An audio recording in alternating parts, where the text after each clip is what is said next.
I still remember the exact moment the room went quiet. Not awkward quiet, not polite quiet, the kind of quiet that lands in your chest and just stays there. My dad didn't raise his voice. He didn't sound angry. That was the worst part. He said it calmly, like he was explaining the weather. Your sister's family will always come first. I blinked once, waiting for the rest of the sentence. Something like, but we love you just as much, or that doesn't mean you don't matter. Nothing came. My mom nodded. Just a small, agreeing nod, like this was obvious. Like this was something I should have known already. And you, my dad added, finally looking at me, you're always the last one. You're strong. You'll be fine. There it was. Not an insult. Not a fight. A verdict.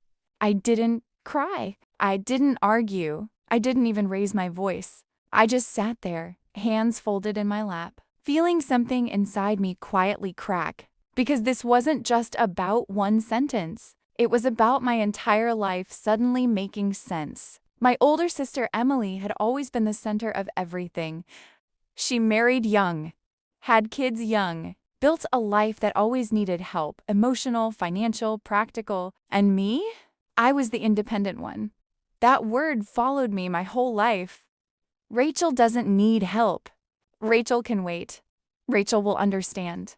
So I did. When money was tight, it went to Emily's family. When time was limited, it went to Emily's kids. When emotions ran high, I was told to be mature. I told myself it was temporary, that someday things would balance out. They never did. And the hardest part, no one ever asked if I was okay with it.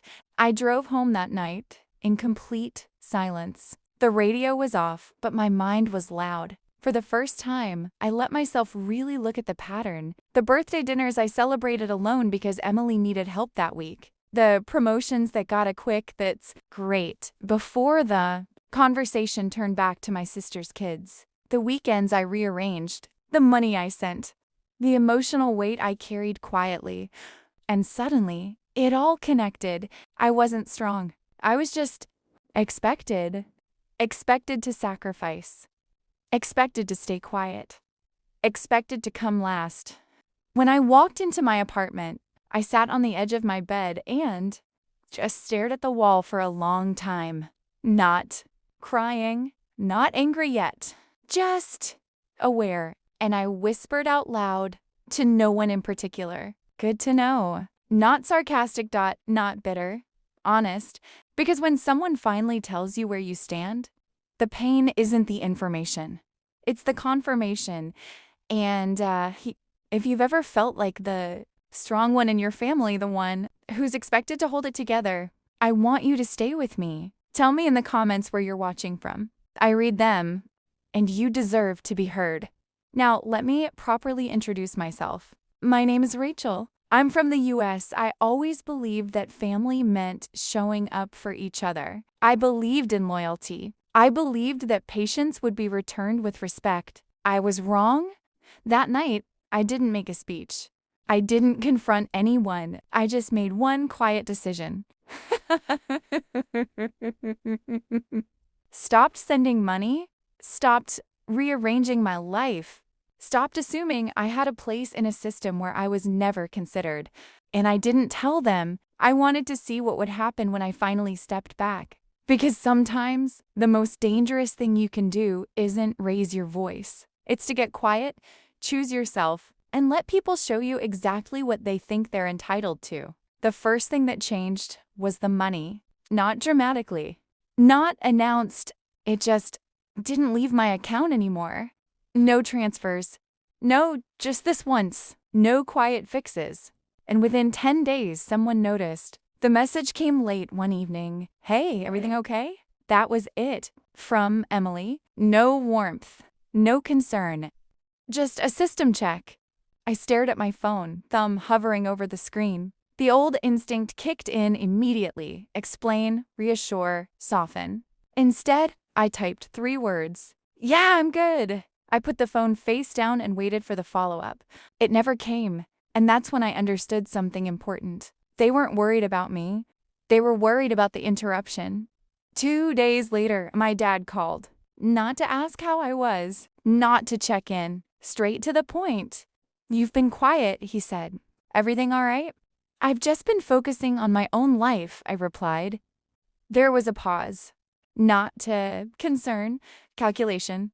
"Well," he said carefully, "you know, your sister's family has been under a lot of pressure lately." There it was, early, clearer than before. "I hope things ease up for them," I said. Another pause. "You sound distant," he said. I smiled to myself. "No," I answered. I just finally stopped stretching. He changed the subject. Too quickly. But I could feel it, the shift. The expectation had hit resistance. Over the next 2 weeks, the hints got louder. Not direct. Never direct. "Expenses are crazy right now. Everything costs so much these days. We're trying to juggle a lot." They said it like weather, like circumstances, like fate. No one asked me if I could help. They spoke as if my help was already assigned, and I felt the guilt start creeping in. Late at night, when the apartment was quiet and my thoughts got loud. Was I being selfish? Was this what abandoning family looked like? Then my father's voice replayed in my head. "You're always last." They had said it without hesitation, without shame. Why was I the only one expected to feel bad? The real pressure came sooner than I expected. Another call from my dad, mid-afternoon. This time, his tone was different. Urgent, but controlled. "Your sister's family is dealing with an emergency," he said. "Medical related. Insurance didn't cover everything." I waited. He sighed. "We need help." There it was, finally spoken. "How much?" I asked. He told me the number. It was more than usual. Enough to delay my own plans again. Enough to remind me exactly where I stood. "We thought you'd step in," he added. "Like you always do." That sentence hit harder than anything else. Not hope. Not gratitude. Expectation. As if my role was permanent. As if nothing I'd done or stopped doing mattered. "I'll think about it," I said. The relief in his voice was immediate. "Good," he replied. "We knew we could count on you."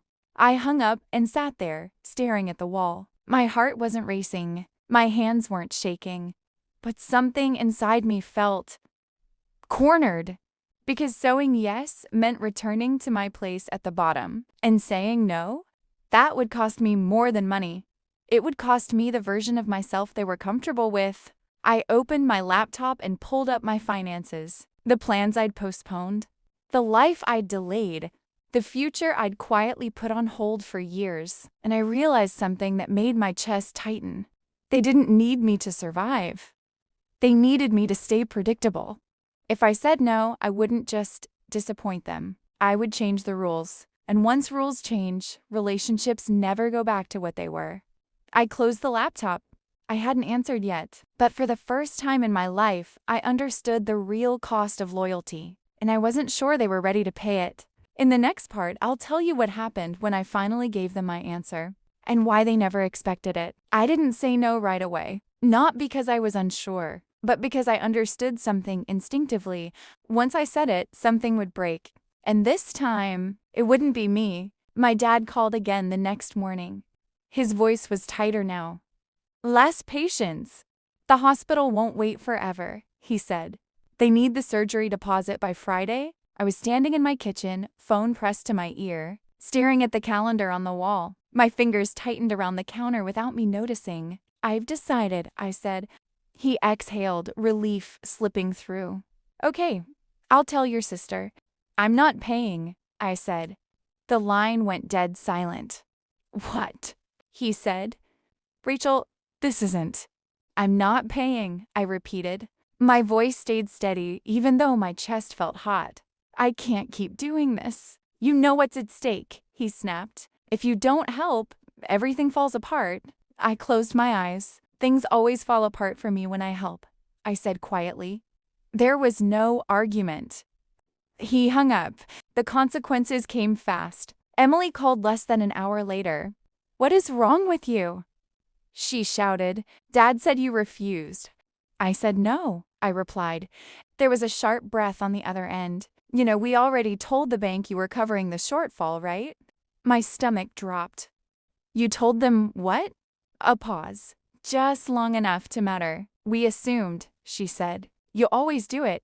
I sat down slowly, phone still in my hand. You made plans with my money, I said, without asking me. What was I supposed to do? She snapped. Let everything collapse? Yes, I said, if that's the truth. Her voice turned bitter. Must be nice, she said. Getting to choose yourself. It is, I said, and I paid for that choice. She hung up.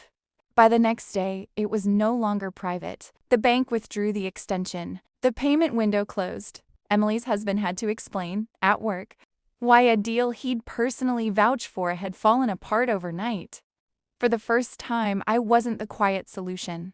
I was the visible absence, and without me cushioning the impact, the pressure started turning inward. My mom called that evening. Her voice was controlled, careful. Your sister is overwhelmed, she said. Your father hasn't slept. I waited. We didn't raise you to turn your back on family. I let out a slow breath. You raised me to be strong, I said. You just didn't expect me to stop absorbing everything. She was quiet for a moment.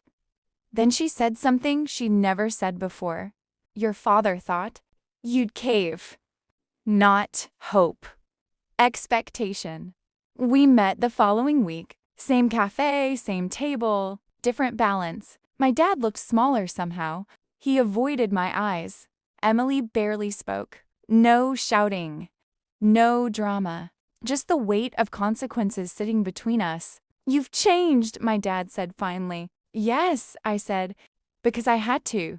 Emily pushed her chair back abruptly. I can't sit here, she muttered and walked out. That had never happened before. My mom stared into her cup. My dad cleared his throat. We always thought you'd be there, he said. I was, I replied. You just didn't notice until I wasn't. He had nothing to say. After that, the calls stopped. Not out of anger, out of adjustment. They didn't cut me off. They just didn't know how to reach for me anymore. And I learned something important. When you stop being useful, people finally see you clearly. Weeks passed. Life felt quieter, lighter. Then one evening, my phone buzzed. A message from my dad, not about money, not about help, but about responsibility, about something they could no longer avoid and could no longer put on me. As I read it, I understood something with absolute clarity. The real reckoning wasn't about what I'd refused to give. It was about what they would finally have to face. The call came early in the morning. Too early to be casual. Too quiet to be accidental. I was standing in my kitchen, half awake, coffee brewing. When my phone started vibrating against the counter, I stared at it for a second, longer than necessary before picking it up. It was my mother. Rachel, she said, her voice thinner than usual. We need to talk. I didn't sit down. My fingers tightened around the edge of the counter without me realizing it. What's happened? I asked. There was a pause. Then she said it. The doctor won't schedule the procedure without the deposit. Just one sentence. Clean, heavy. I exhaled slowly. I see, I said. We've tried everything, she continued quickly. Payment plans, insurance appeals. They won't move forward until the paperwork and deposit are cleared.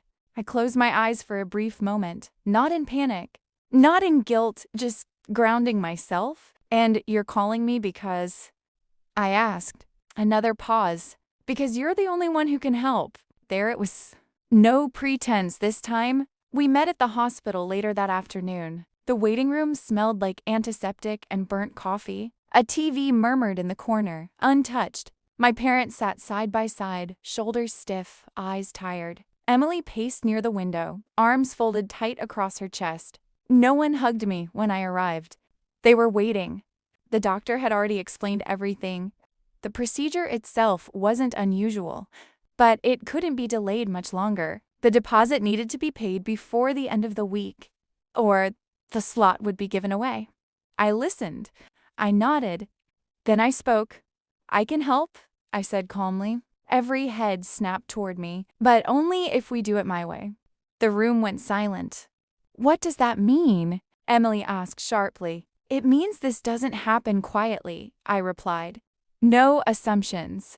No promises made in my name. No pretending this is normal. My father opened his mouth, then closed it again. I will cover the deposit, I continued. But everything is documented. The repayment plan is clear. And from this point forward, there is no expectation, spoken or unspoken, that I will step in again. My mother's eyes filled with tears. So you're helping, but you're still drawing lines, she said. Yes, I said simply.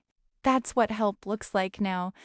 They didn't argue, because this time they couldn't afford to. The payment was made 2 days later. The procedure was scheduled. Life moved forward. Quieter, more careful. But something fundamental had shifted. They didn't call me every day anymore. They didn't update me on every detail. Emily stopped making passive comments. My father stopped speaking as if my presence were guaranteed. It wasn't warm, but it was honest. A week later, my mother called again, not to ask for anything, just to talk. I didn't realize, she said softly, how much we leaned on you without asking. I didn't rush to reassure her. I know, I replied, and for once, that was enough. That evening, I stood by the window in my apartment as the sun dipped below the skyline. The city lights flickered on one by one, glowing softly against the darkening sky. I wrapped my hands around my mug, feeling the warmth seep into my palms. They expected fear. They expected guilt. They expected me to fold. They were wrong. They got respect, the kind I gave to myself. For the first time, the apartment felt fully mine. My time, my choices, my life. And I realized something quietly powerful. Choosing yourself doesn't mean abandoning others. It just means refusing to disappear.